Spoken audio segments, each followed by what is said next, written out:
The moment of truth has arrived. Here we are in session 6, the final session of our Ministry Action Plan series. Now, if you haven't received an email letting you know of which one of these categories that you are, then let's just pause right now and wait for that email so you can have a better idea of what it is. However, if you just want to go ahead and go through and wait on the email later, that's fine too. Maybe you want the surprise, or maybe you want to try to figure out which one am I. And so let's walk through the 6 service categories as we learn to serve the Lord in the local church together with ministry action planning. All right, one of these 6 is you. Do you know which one it is that you are? Are you a motivator, a provider, an energizer, a solver, a developer, or distributor? These are the 6 basic service category types. And I hope you know which one you are, because I'm going to talk about some ways that you can get involved in your local church right now. You can go to your pastor, your minister, your leader and say, hey, I've gone through this session. I've gone through this series. I've learned more about who I am and what it is that God wants me to do. This is who I think I am. Let's get started.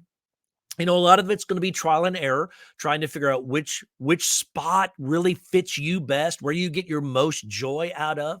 But if you so it's kind of a little bit trial and error, but if you never try, you never err, so you can't succeed. So you got to try. So get involved, find your spot, find that sweet spot that we talked about in session 1.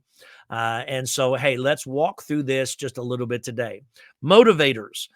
You guys are speakers, announcement time people, leadership pipeline candidates. If you're in this category, you need to let me know, because as we open up our leadership pipeline, I want to get you in on the ground floor of that. I don't want you to walk through this leadership pipeline so that you can become the best leader that God wants you to be. You're an organizer. So you can do any of these things if you're wired for this. Now, it doesn't mean you won't have a little nervous energy, maybe a little anxiety because you haven't done things on stage before.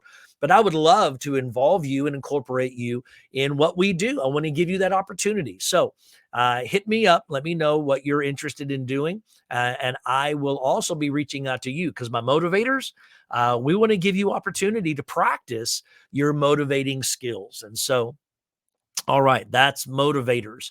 All right, our providers. Our providers are service people. They're helps people. They're the people that get in and do things. They can serve on our facilities team. Well, I don't know how to do stuff. Well, get in and learn. God's wired you this way. Maybe you just need a few more practical skills. And we have people that are standing by that are ready to help you to learn and develop, and will guide and train you up maybe in specific ways. Our fellowship team, the flowers or the decorating team have spots available for you. Our tech team has spots available. Public relations.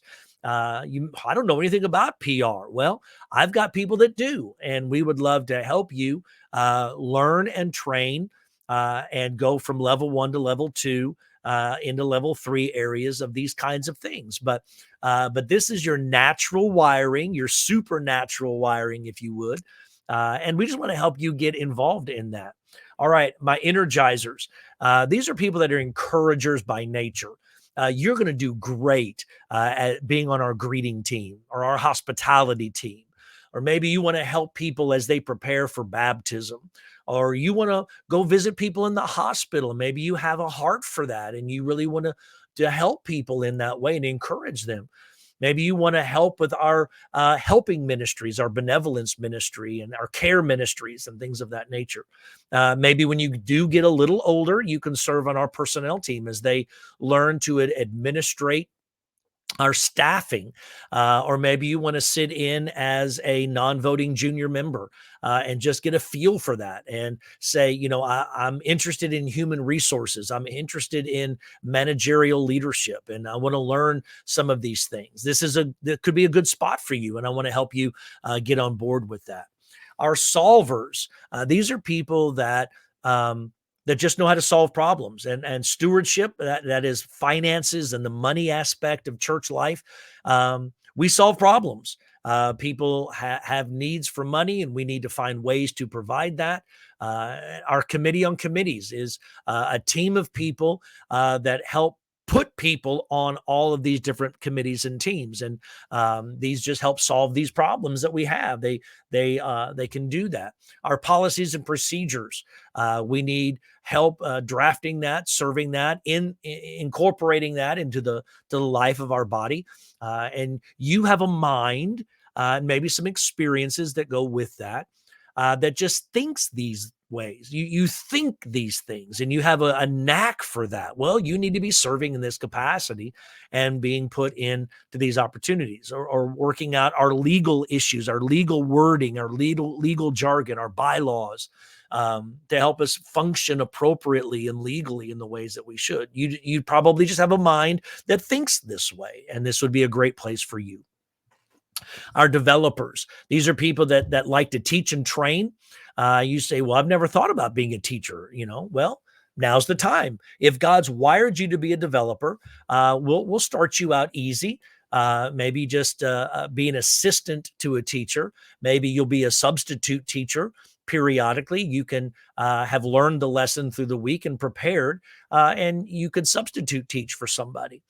Maybe you could take then the next level, and you could serve as a person who takes like a month, or maybe take your own class. Or maybe you want to take a trainer opportunity. You want to help train other people in how to follow Jesus. And that's a disciple maker. That's a trainer. We need people that trains other trainers, and trains other people up. Class leaders, a chairperson of a team or a committee, a leader of that, a director of a team or a committee. These are places that you would serve well, because you're wired for that, and God has put you in an opportunity to do that. Our distributors, these are people that are evangelism people. They're outreach event. They want to be around people. They want to talk to people. They love talking to people.